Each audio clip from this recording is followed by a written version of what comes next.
आज मैं बात करूंगा आपको कि प्रेसी राइटिंग में कौन से हमें टेक्निकल प्रोसेस पर ध्यान देना चाहिए इसमें, और लिखते समय कौन कौन सी बातों को ध्यान रखें तो हमारा प्रेसी राइटिंग बहुत बढ़िया होगा। सो इसके लिए मैं चाहूँगा इसमें कि कुछ मैंने डेमोन्स्ट्रेशन लिया होगा इसमें कि उसको हम फॉलो करें। तो प्रेसी राइटिंग नॉर्मली क्या होता है, इसमें आपको 300 बिटवीन 300 एंड 400 का एक पैराग्राफ दिया जाता है और आपसे कहा जाता है कि इसको आप रीड एंड राइट करें।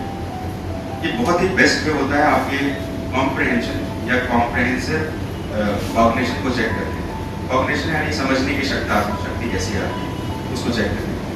तो आप अंडरस्टैंडिंग पावर को समझाइए और आपकी राइटिंग स्किल्स को समझाइए। इसके लिए प्रेसी एक बहुत ही बढ़िया आपका टेस्ट मॉडल होगा। 15 मार्क्स के टेस्ट में हमें टाइम को थोड़ा सा मैनेज करना चाहिए। इसमें 300 एंड 400 वर्ड्स का एक मार्जिन रहता है, इसमें कि 400 वर्ड पढ़ने की कैपेसिटी हमारे पास कितनी होनी चाहिए। तो मैं चाहूँगा कि बेस से स्टार्ट करें। सबसे पहले आप लोग न्यूज़पेपर ही नहीं, किसी भी बुक में जिसमें कि 500 वर्ड्स तक का स्टोरी राइटिंग है इसमें, उसको आप रेगुलरली पढ़िए और देखिए कि मैं 500 वर्ड को कितने देर में पढ़ पा रहा हूँ। अगर आपने 500 वर्ड को पढ़ने की प्रैक्टिस जो है लगभग 10 मिनट के अंदर कर दी इसमें या विद इन दैट कर दी इसमें, तो आप जो है बहुत अच्छी स्पीड को गेन करें। प्राइमरी प्रॉब्लम क्या आती है कि हम पढ़ तो लेते हैं लेकिन हमें समझ में कुछ नहीं आती और ग्रेजुअली ये स्पीड हमारी बढ़ती है और हमारे कॉम्प्रिहेंशन एबिलिटी थोड़ी सी इम्प्रूव होती है। तो स्टार्टिंग में कभी भी ऐसा नहीं होता है कि आप पढ़े और आपको पूरा समझ में आ जाए, लेकिन ध्यान रखना है हमें अपने पढ़ने की स्पीड बढ़ानी है और धीरे धीरे इसकी अंडरस्टैंडिंग फॉलो करना है। ऐसा नहीं करना है कि हम 2 लाइन पढ़े पहले समझ लें फिर आगे चले और पूरा समझ में आ गया। इसमें आपका 1 घंटा भी लग सकता है। तो ये आपके लिए पढ़ाई एक नेगेटिव अप्रोच होगा, इससे थोड़ा सा अवॉइड होगा। तो हमारा टारगेट ये होना चाहिए 500 वर्ड्स को लें और 500 वर्ड्स को हमें पढ़ने का एक टाइम लिमिट सेट कर देना। स्टार्टिंग में थोड़ा सा 15-20 मिनट लग सकता है लेकिन ग्रेजुअली इसको डिक्रीज करना। तो जैसे कि हमने बताया मैंने आपको कि 300 to 400 वर्ड्स का एक पैराग्राफ दिया जाएगा और कहा जाएगा इसको 1/3 में आपको एक राइटिंग पार्ट लिखना है। 1/3 कैसे डिसाइड करें अब इसके ऊपर बात करें। तो नॉर्मली जो है जितने भी आपके लाइन्स हैं उनको आप गिन लीजिए। सपोज अगर आपके 9 लाइन्स हैं तो 1/3 कितना होगा, 3 होगा। सही बात है ना। अगर हम मान लेते हैं कि हमारे पास जो है 20 लाइन्स है तो अप्रॉक्स 3 कितना होगा, 20 है तो कितना होना चाहिए, 7 होना चाहिए। अप्रॉक्सीमेट 7 लाइन होना चाहिए। तो हमारे पास अगर 20 लाइन दिया हुआ है तो मान लेना है कि लगभग हमें 7 लाइन लिखना है। और इस बात का थोड़ा एक एस्टिमेशन करना है इसमें। यहाँ पर दूसरा प्रॉब्लम बता रहा हूँ, इसमें लिखे हुए लाइन्स के वर्ड जो है कम होते हैं क्योंकि ये आपका एक इलेक्ट्रॉनिक डिवाइस से रिटन पार्ट होता है और जब आप हैंड रिटन करते हैं तो ये स्पेस ज़्यादा लेते हैं। तो इसको भी थोड़ा सा कैलकुलेट करना है आपको कि नॉर्मली एक लाइन में आपके मान लेते हैं 7 to 8 वर्ड्स आ गए, तो आपको लिखते समय भी इसका एक रेशो बना कर रखना है इसमें कि 7 to 8 अगर वर्ड्स आ रहे हैं इसमें तो 10 में कितना हो गया, 80 हो गया, इसमें 20 में कितना हो गया, 160 हो गया। ऐसे करके एस्टिमेशन बन जाता है। इसमें बहुत ज़्यादा रिसर्च नहीं करना है। तो इसको हम नॉर्मली लेते हैं, नंबर ऑफ लाइन्स को सबसे पहले काउंट करेंगे और नंबर ऑफ लाइन्स के बेसिस पर उसका 1/3 कर देंगे। 20 होगा तो 6.5 7 ले सकते हैं इसको, तो 7 लाइन में हमें कवर करना है। तो 7 लाइन में कवर करें तो उसके लिए हमारे पास चैलेंज है, यानी आपको इंस्ट्रक्शन क्लियर मिलता है इसमें कि आप जो है जो इसके मेन आइडियाज हैं उनको आप खत्म नहीं करें। You are not advise to omit those important contents which are the primary source of information in the passage.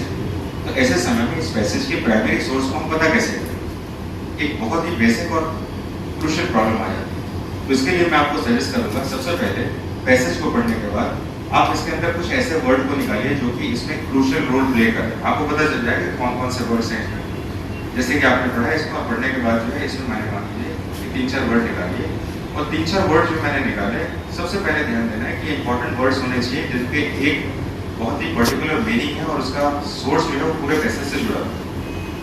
अब मुझे वर्ड का मीनिंग पता चल गया। अब मैं एक दूसरा सजेशन दे रहा हूँ आपको कि वर्ड का जो भी मीनिंग है उस मीनिंग के साथ ही आपको पैसेज लिखना है, वर्ड के साथ नहीं लिखना। आप वर्ड का सब्स्टिट्यूट वर्ड लिखिए, उस वर्ड में कीवर्ड जो है उसको निकाल लीजिए और उस कीवर्ड का सब्स्टिट्यूट वर्ड लिखिए, क्योंकि आपका ऑब्जेक्टिव प्रेसी राइटिंग का है। जो भी आपको पैसेज दिया गया है उसको अपने वर्ड्स में लिखना है और अपने वर्ड्स में तब तक नहीं लिख पाएंगे जब तक कि उसमें कीवर्ड्स जो भी पैसेज के इंपॉर्टेंट वर्ड्स हैं उनका सब्स्टिट्यूट वर्ड यूज नहीं करेंगे तब तक आपका अपना वर्ड नहीं जाएगा इसमें।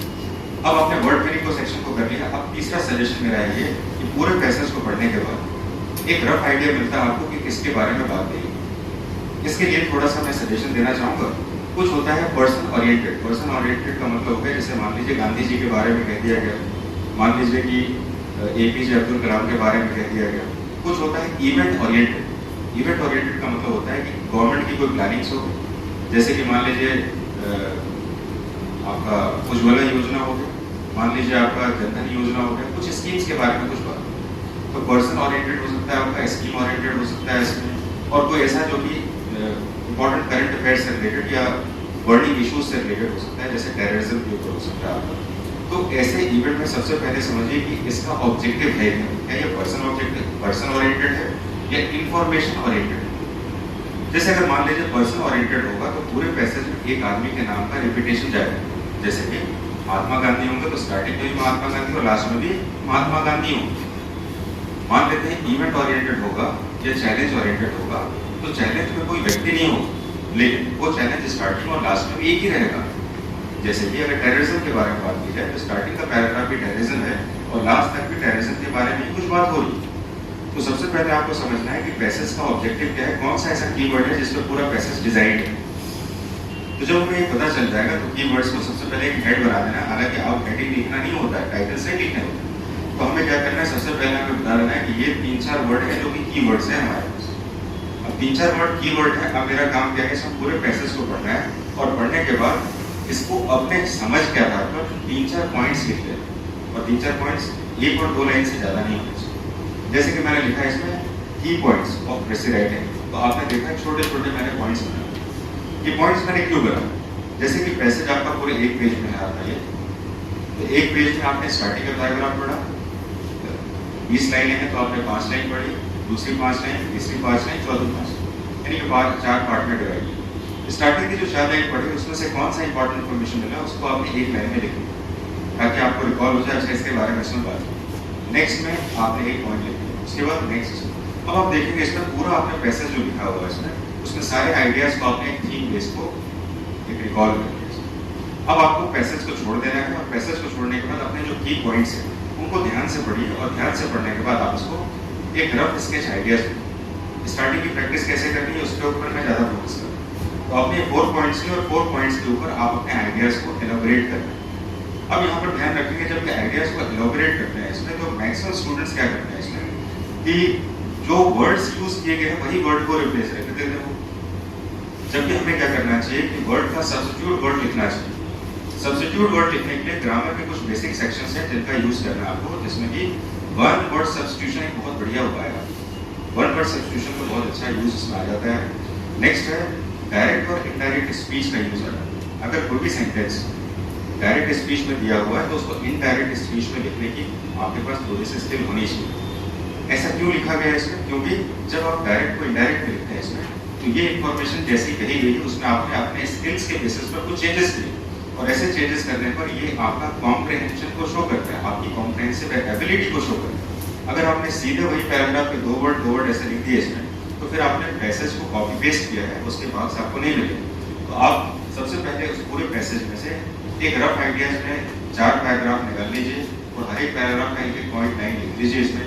लाइन को पढ़ने के बाद अब आप इसको अपने लैंग्वेज में लिखिए इसमें, लेकिन ध्यान रखना है इसमें कि इसका सेंस चेंज नहीं होना चाहिए। ऐसा नहीं कुछ ऐसी बातें लिखते कि जिसमें कि पैसेज का जो मेन थीम है वही डिस्ट्रैक्ट हो जाए और आप कुछ अलग सी बात लिखे। जैसे कि अगर टेररिज्म पर है तो लास्ट वर्ड तक टेररिज्म ही जाना चाहिए। यहाँ पर एक और प्रॉब्लम आती है स्टूडेंट्स के बीच में कि उनको कंक्लूजन लिखने का बड़ा मन करता है ना, कुछ भी चैलेंज हो जाए तो लास्ट में कंक्लूजन अपना जोड़ ही दे। प्रेसी राइटिंग में इसको अवॉइड करना है इसमें, क्योंकि पैसेज को पढ़ने के बाद जो दिया गया उसी का प्रेसाइज करना है। तो आप इसमें अपना कुछ कंफ्यूजन पार्ट नहीं लिखें अनटिल और unless it is the part of the passage. अगर पैसेज का पार्ट नहीं है तो आप अपनी तरफ से उसमें कंफ्यूजन नहीं लिखिएगा इसमें, और अपनी तरफ से इंट्रोडक्शन भी नहीं लिखिएगा। तो ये 2 पार्ट को अगर ध्यान रखें तो एक पैसेज लिखा जा सकता है। और लास्ट में मेरा आपको एडवाइस होगा आप इस फॉर्मेट का यूज करें एग्जाम में। ये बॉक्स यानी कि आपने जैसे कि मैंने बताया आपको कि 200 वर्ड्स है आपके पास, तो जाहिर सी बात है 200 वर्ड्स का हमारे पास 1/3 कितना होता है, कितना होता है 70। मैंने पहले 100 बोला था तो इसलिए आपको हो गया 200 वर्ड है तो 70 हो गया, इसमें 400 वर्ड है तो कितना होगा 140। तो 140 का प्लस माइनस 10% एक्सेप्टेबल हो सकता है। यानी कि आप मान के चले कि 150 वर्ड में आपको लिखने की थोड़ी सी छूट मिल रही है इसमें, तो 150 वर्ड को हम कैसे डिसिप्लिन वाइज लिखें इसमें, ये बॉक्स को यूज़ करना है आपको, जिसमें कि देखें यहाँ पर 5 लाइन है, 10 लाइन है, 20 लाइन है और ये लास्ट 100 लाइन का था। इस बॉक्स का लेंथ बढ़ सकता है अगर आप एक बड़े वाले पैसेज बना रहे हैं तो। अगर आप छोटे पैसेज बना रहे हैं तो 100 वर्ड के साथ ही पूरा पैसेज क्लियर होता है। लेकिन इस बॉक्स को आप लास्ट में प्रैक्टिस करें, इससे पहले की प्रैक्टिस आपकी रफ आइडियाज जो 4 पॉइंट्स हैं उनके ऊपर फोकस करना चाहिए। अगर आपने ऐसा कर लिया इसमें तो प्रेसी राइटिंग की शुरुआत आप बहुत अच्छा करेंगे इसमें, और आने वाले समय में प्रेसी राइटिंग को आप सीधे सिर्फ बॉक्स में ही लिखना स्टार्ट करें। रफ आइडिया और स्केच आइडिया जो है उसमें टाइम ज़्यादा कंज्यूम होगा इसमें, और आपके पास अगर एक ऐसा विजन आ गया कि हमें वो पता नहीं क्या लिखना है इसमें, तो आप जो है सीधे उसमें जा सकते, क्योंकि आपका इस बॉक्स के साथ जो है वर्ड का लिमिटेशन है, और वर्ड की लिमिटेशन को बार बार जो है स्केच आइडियाज में रखेंगे आप उसमें। जैसे कि मान लीजिए प्रेसी को आपने लिखा है इसमें और यहाँ पर रफ आइडियाज लिखा है, ये आपकी प्रैक्टिस के लिए तो ठीक है, लेकिन फाइनल टेस्ट का जो बॉक्स है उस बॉक्स में जो है आपको टाइम टेकिंग हो जाएगा ये।